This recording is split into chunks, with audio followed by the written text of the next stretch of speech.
everybody. Welcome back to another episode of the Fearcast. This is the podcast dedicated to OCD and anxiety spectrum disorders, and getting your life back. I'm your host, Kevin Foss, and I'm a licensed therapist specializing in OCD and anxiety disorders. And thank you all so much for joining me today for this episode. I hope everybody is doing well out there, is having fun, getting along with their December or whenever else in the future you're listening to this. Who knows? But so appreciative to have everybody tuning in, whoever it is, and hopefully today will be a helpful episode for you. So this is a question and answer based podcast. If you would like a question answered on a future episode, you can go over to fearcastpodcast.com and you can send me a question there. You can send me a question by recording it into your phone and sending me the audio to questions@fearcastpodcast.com, or upload that to a Google Drive and you can send me the link to it. Or you can go over to Instagram. I am Fearcast Podcast over at Instagram. Send me a DM over there with your question in it, and I will get it, consider it, and likely put it up on a future episode. We haven't had a whole lot of questions, audio questions recently, so going back to the archives and answering a bunch of those. So that's where this question for today comes from. So I will say, I would love to be consistent in putting up a podcast every week, but alas, I just don't have that in me to do it every week because something comes up. And what happened last week was American Thanksgiving, so it got in the way of everything. And then I also had the OCD online conference. I hope everybody enjoyed that. For those who attended, hope you checked out some talks. Hopefully, there was information in there that was super helpful and helping to push you just a little bit closer, an inch closer towards your goals, and being able to develop a new relationship with your thoughts and a new relationship with the experience of anxiety, and realizing that anxiety is normal and not the end of the world. It's uncomfortable, don't get me wrong, but it's a thing that's going to pass. It's a thing that's in some cases very, very helpful, but it gets a bad rap around here. So moral of the story is, hopefully it can help you to challenge your thoughts and to be able to find a better way to do your life. So today's question, I'm going to be very brief today, just to kind of knock this one out, get this one out. So this question, it comes from Gabriela.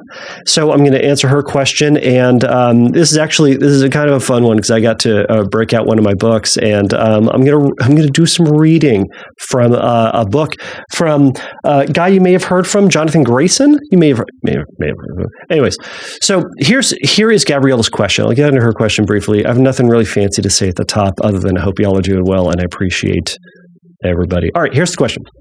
Hi, Kevin. I hope you're doing well. I am, for the most part. It was a weird day, but it's a day.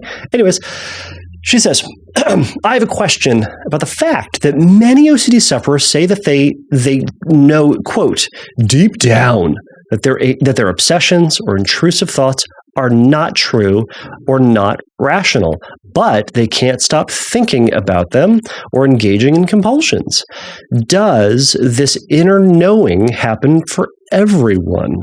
Every time I hear/read these types of testimonials, I get so triggered because I know deep down if I feel or know something with the big themes.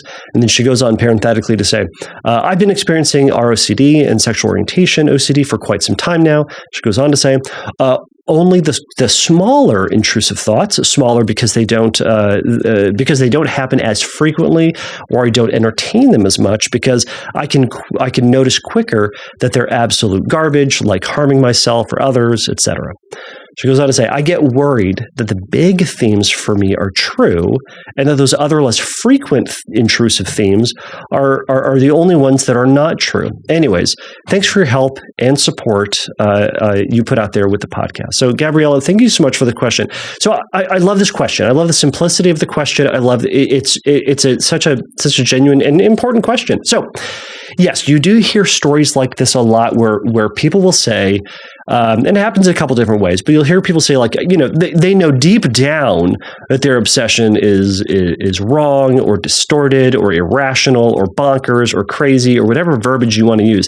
They go, deep down, I know it's this, and yet I still do this other thing. Now that can feel very promising and very hopeful, because then you're kind of going, yeah, but I hear this and I get so triggered. It sounds like in this, you don't know if deep down your big themes, as you're saying, are OCD and sexual orientation OCD, are as bonkers, as true, right? Now, what I'm reading in that is you're saying deep down for you, or not even deep down, when you reflect on how you feel anxious. And there's that obsessive doubt, that question that comes in. And it calls you back to rumination. And that feeling that you get lends itself to, or lends credibility to the obsession, right? So this is where the cognitive distortion of emotional reasoning comes into play. This is the distortion that says the feelings are facts, or the way that I feel is the way that it is, right? If I feel scared, it must mean that there is something dangerous, right? If I feel uncomfortable, that must mean there's something often wrong about this, right? So conversely, if I feel neutral about this, or if I feel good about this, it must be right, or it must be the truth, or the true way for me to deal with this. Okay? Now, it's faulty in the sense that sometimes it falls apart ultimately, because we can feel good about something and still be wrong, right? Think about every person in Las Vegas right now. They feel pretty stinking good that it's going to land on black, and guess what? A lot of them are about to lose their money. A lot of them, right? But man, they feel real confident. They feel good deep down. They know it, and they're wrong. Okay, I'm not trying to cast more doubt on this, but what I am trying to say is the feelings that we get are not a reliable source. Feelings are stupid. I feel like I'm the only therapist out there that's saying that feelings are stupid. Now, it's not very popular because people like to think that feelings are special and that we should pay attention to them and listen to our gut feeling and all that stuff. And it's bonkers. Yeah, important. Feelings are helpful. They're good. They're fun sometimes. But they also lead us in a lot of very weird directions, and they make us do a lot of things that we don't really want to do. Deep down, I say that deep down. Like when I say deep down in that, they make us do things that go against our values, that go against what we would ultimately like to do, make us go against what we would do in our rightest of minds, our most soberest of thinking. So we use our feelings along with our logic and reason and thought and all that stuff in order to come to our conclusions, at least we ought to. And that is where the magical approach of cognitive restructuring from CBT comes into play. We're not going to spend a ton of time in that today, but I do just want to address that point, is that when you're saying, I think two, again, so a couple things are happening. So I think one, when other people say deep down they know their intrusive thoughts are not rational, okay? I think that to a certain degree is that we hear their words and we assume something about their feelings as well. I think you are hearing someone say deep down they know it's not true, and we assume that means deep down that feeling of doubt or fear or discomfort or worry isn't present for them. But when you reflect internally for you, you do feel the anxiety. And so you assume that you are somehow wrong or different or bad or weird. Now, I don't think that's true. I think when we say deep down, I think some people may be saying, I recognize that there is still this fear and doubt.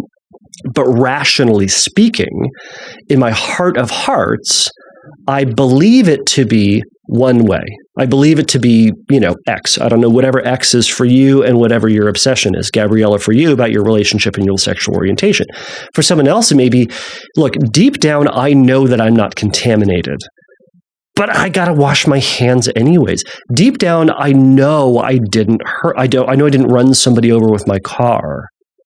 What they're saying is, rationally speaking, if they reflect back on what they believe to be true, what they saw, what they heard, what they felt, and their common sense kicks in, they didn't run somebody over, but their fear is there, and that's what makes them go back to their compulsions.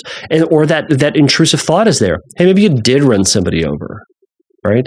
And through the long process of continually doubting ourselves, or for whoever else out there is doubting themselves about their driving, they go back to trusting the doubt more than trusting what they saw and felt and rationally believe. Their common sense, it kicks in, and they just go, rationally speaking, I didn't do this. Okay? This is what our ICBT friends call inferential confusion. I say that and my brain goes, did you get that wrong? I might be. If I did, Carl Robbins can come and punch me in the face. I don't know. Or just give me a stern talking to. Bronwyn is out there and going like, you went through my training. You should know this by now. Anyways, these are all the fun things that my brain's doing right now. It's been a weird day. So it's ultimately that process. So what can we do with this? It sounds like you're kind of saying like, well, what do I ultimately do with this? I don't know if there's necessarily a question about this other than like, how do you manage this? So I think there's something true in this. Well, going back to this deep down thing, we've talked about before that that old joke, which incidentally I think comes from Jonathan Grayson, is the insensitive OCD joke. I call it the insensitive OCD joke. And it goes like this. What's the difference between someone with OCD and someone who's crazy? The person who's crazy, the person with OCD knows they're crazy. Messed up joke. All right. The person with OCD knows they're crazy. Now, it's insensitive because it uses the word crazy. Anyways, for those of us with anxiety, I call myself crazy. I call them a crazy man thoughts when I get my anxiety and my generalized anxiety and all that stuff showing up. Anyways, the person who is, quote, crazy, has a break with reality. Oftentimes we think of that person as like the schizophrenic person. Their feelings are reality. The person who's acting crazy, their feelings, their fear, they are fact for that person. And this is a broad generalization. I'm just trying to make this make sense, everybody. All right. So then the other side, though, is the person with OCD has this logical side, too. They have the fear side. Yeah, it's there. But the logical side says, that's bonkers. It doesn't make any sense. But man, that feeling is convincing, isn't it? That feeling gets in there and you're like, I don't know, man. That logic, that sounds nice. But this feeling is for real. All right. The logic side is important. That logic side says it's not reality. I see the distortions. I see that, quote, deep down, it's bonkers. It's not true. And yet, that feeling draws me back. I've said it before, and I'll say it until I die or am proved otherwise. OCD isn't really a thought problem. It's a feeling problem. You've told yourself 1,000 times, Gabriela, about your sexuality, about your orientation. You've told yourself about your relationship and how you feel and how much you love your partner. And yet, that feeling draws you back. Now, granted, it is a thought. There is a thought, but that thought comes with that feeling. That thought comes with that sense of uncertainty and that doubt and that fear and that unsettledness, right? Now, that feeling is then dealt with through compulsive means, either through reassurance or avoidance or ritualistic behavior or mental compulsions. And that's where that continuous thought loop is going to go through of, do I love them? Do I love them? How do I feel? How's my groin feeling when I think about them? What about if I think about this other person? Well, I'm attracted to them? How about a same-sex person? Well, I'm attracted to them. How do I feel about them in comparison to this person? What about that person from high school? I was attracted to them, but was I really attracted to my other friend? Now, what if I was in a relationship with someone who, now you kind of see where this is going, and it can go on for hours and hours and days and years and months. Should have gotten that backwards. All right. So I wanted to share an example that is commonly used to get at that deep down answer. Now, this deep down answer has nothing to do with emotional certainty. And I want to emphasize that because I hear what you're saying is I want that emotional certainty to know that my big obsession is crazy, just like I can easily disregard my smaller ones. I want to easily discredit the big one, but the big one comes with that feeling. Right? Remember, OCD is a feeling problem, not a thought problem, right? Okay. So the feeling is bigger with this one. So apparently it's more real, right? Emotional reasoning. So when we have that feeling show up, we want to be able to say, just because I feel something doesn't mean that it's a fact. That's where you rope in that logical side, bring it in. And that's where you say, I've been down this road before. I've challenged, I've thought about this, I've worried about this, stressed about this. I've read all these different things about it. And here's what trust and believe is true about me. Now, this is that gamble, right? This is that same person who goes, I think that little ball on that roulette table, that's going to be on red this time. My life savings, red, spin it up. I'm assuming that's what they say. So they're hoping, they believe, they believe it to be true. Now, with your relationship, with your sexuality, there's a lot more evidence than an inkling that it's going to be on red. We're not going to get into that, but you put your chips down because you believe it to be true. And then your brain says, but what if you're wrong? And we go, oh no! So here's what we're going to do. I'm going to read this little snippet out of this book. I got my book out. So this comes from Freedom from Obsessive Compulsive Disorder, the updated edition. I'm sure there's an update to an update on this. I don't know when this was written. It's written by Jonathan Grayson. Great, very well-known therapist. He's out in Pasadena now. Go check him out. He talks a lot, and he does very gross examples of things, but you can check that out at your own leisure. So I'm going to read this. So this is what he calls the gun test. Now, I heard this initially as the gun to the head test, which is just so much more aggressive. But this is called the gun test. So I'll read this short little paragraph, and then we'll talk about this, because I think what this really gets at here is that deep down, heart of hearts belief that you believe to be true, but doesn't come with the emotional aspect of it. It doesn't come with that long-lasting, consistent emotional certainty that you and a lot of other folks with their obsessions are seeking and believe that it's necessary in order to make a decision or to make an assertion of truth in their life. So I'll just read this here.